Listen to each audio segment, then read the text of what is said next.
Hey, what is going on, everybody? My name is Tony 2.0, and I'm here today to give you guys the patch notes for patch 4.15 on August 27th, 2014.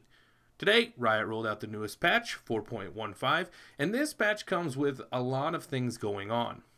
The last patches that we've seen have been a lot of balancing issues with multiple champs, and this patch does a little bit of that, but mostly focuses on bug fixes.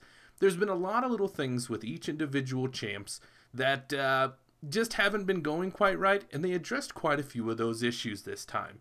Let's get right into it. First and foremost, one of the largest things that made a change is going to notice as soon as you open up your client. The patcher and the landing page both have been brand new look to them. And I gotta tell you, they went with kind of a metro tiling very similar to what they did with Windows 8 and the Windows OS operating systems they use on the phones and stuff like that. It's very modern and very cool, but it's a lot bit more.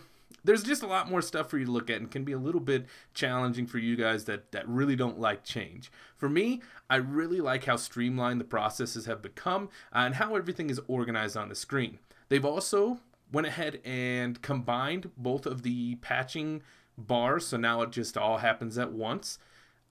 They did this with the client as well as the launcher, so you guys are going to notice that as soon as you open. Updated icons, color schemes, everything is organized a little bit differently, with the things like friends, chat, all that stuff being the same. The store, all those icons, although they do have a new skin, have changed a little bit as far as just the aesthetic appeal of them. I hope you guys like those. I put a sample down below, but go and check them out. I mean, as soon as you open the client, you'll know exactly what I'm talking about. That's going to take us into our champions. The first champion that's going to get a little bit of a bug fix, I don't know if it's a bug or a nerf, you guys can decide. Alistair. His W, the headbutt. Alistair can no longer land additional basic attacks on his headbutt target as they fly away from him. It used to be that you could W in, gets a little bit of an extra damage bump just off an auto attack, and they finally got rid of that. This was a rollback from 4.12 when they tried to give him a new role, and instead of making him more of a wandering threat, all they did was turn him into a top laner, and so it sounds like they're just trying to balance that out a little bit. For these next bug fixes, they're addressing Caitlyn and Fiddlesticks. For Caitlyn, they fixed a bug where some of her abilities that give true sight of the enemies would reveal the stealth wards, and so they removed that bug. Fiddlesticks. This was something that I noticed because I like to play Fiddle in the jungle, and I also have a good friend who plays him a lot. His drain function. They fixed a bug where Fiddlesticks would lose the last couple ticks off of his drain.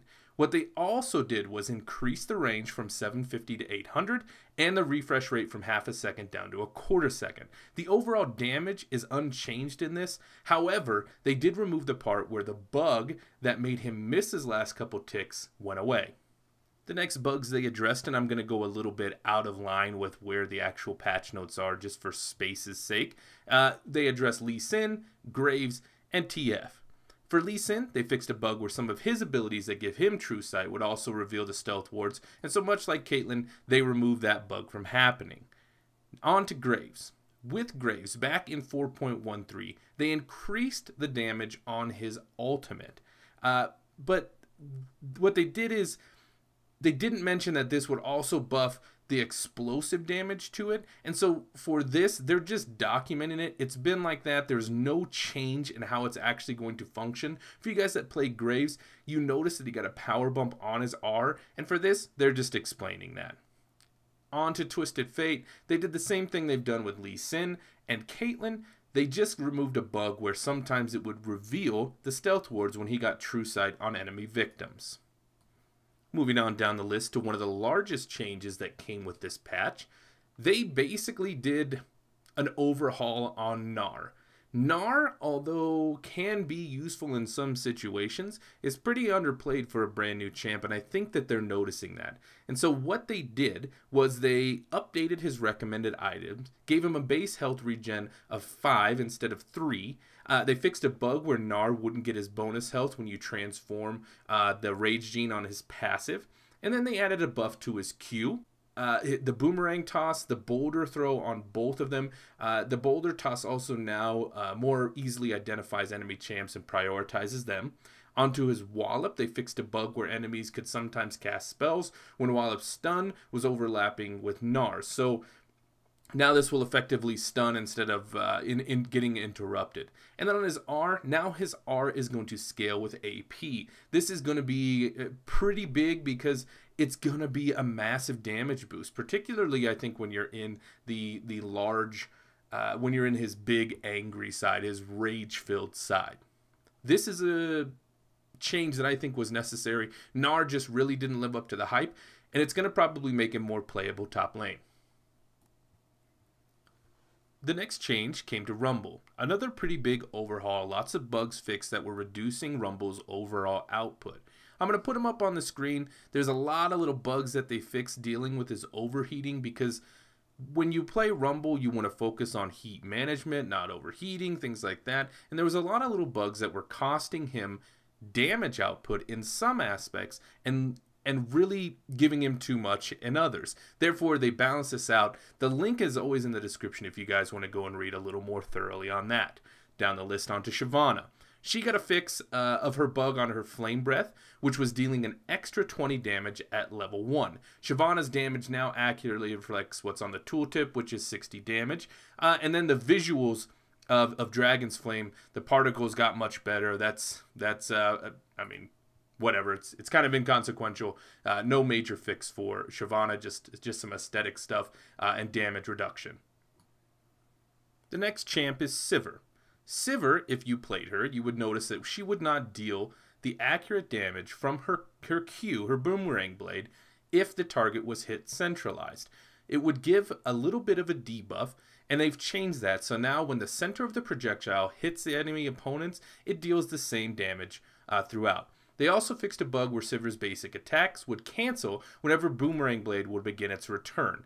That's going to help you out a lot with farming. On down to Urgot. Urgot got a pretty hefty overall here, and there's a lot of stuff to go through. His Q is new. Now refunds half mana cost if the Acid Hunter kills an enemy.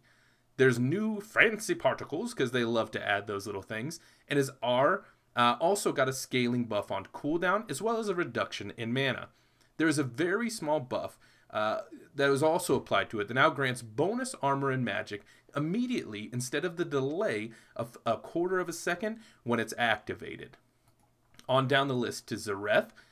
His W, the Spell Thief's line of items, no longer procs twice when Zareth hits his targets with the center of his spell. Some of the other cool additions that came with this update. They got some new splash arts for Shyvana and Vayne. The link is always in the description, so you can go check out the full patch notes. And that will link you to... I'll just put them up on the screen so that you guys can see them. Some of the item changes. There was a bug fix for Banner of Command when Annie's Timber wasn't gaining increased damage from the banner. Iceborne Gauntlets, they fixed a bug where if you had both an Iceborne Gauntlet and a Trinity Force in your inventory, you deal 150% of your base AD to your primary target instead of 200. You'll still deal 125% of your base AD to surrounding enemies. Essence Reaver got a little bit of a break here. It was an underutilized item by the ADC class, and that got a reduction in gold. It went from a combined cost of 850, that's down from 1050, and then the total cost, which is 3,400 down to 3,200. This gives ADCs quite a bit more flexibility on their builds and makes Essence Reaver a pretty legit item. Twin Shadows, they fixed a bugs where the spooky ghosts from the Twin Shadows would sometimes not path correctly into bushes to tag the enemies.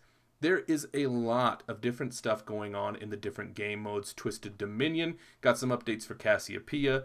Pantheon got a bug fix in Dominion. Twisted Treeline, they did some work on Leona. They gave her some cooldown reduction on her ultimate. Jarvan, his passive and his Dragon Strike both got mild buffs. His passive actually got a little bit of a nerf on that cooldown. And then his Q, the Dragon Strike, the Armor Shred actually got a little bit of a nerf too. It's kind of weird. If you guys go look at the patch notes, you'll see what I mean. One of the other major changes that they did here. Rank play, they added a master tier, which will be activated following initial testing on some of the servers. More details are all down below. Frame rate improvements, tons more little tiny bug fixes, and then the announcement of final boss Vigar, Project Yasuo, and Headhunter Caitlyn. New skins all coming out. Guys, for the most part, that's everything that was in this patch note. I know sometimes these things can run a little bit long, be a little bit wordy, but I put it out there because sometimes reading all this stuff is it's not for everyone, and I get that way too, so I might as well put it up and hope you guys enjoy it. If you like this video and you'd like to see more, please click like. I appreciate all the views, all the new subs, everybody for coming over and checking out the channel. Stick around for more. I'll be back next week. Base turrets and Nexus turrets, inhibitors, things that are deep inside the enemy's base, but in the laning phase or helping to destroy laning phase, it really looks like Azir is going to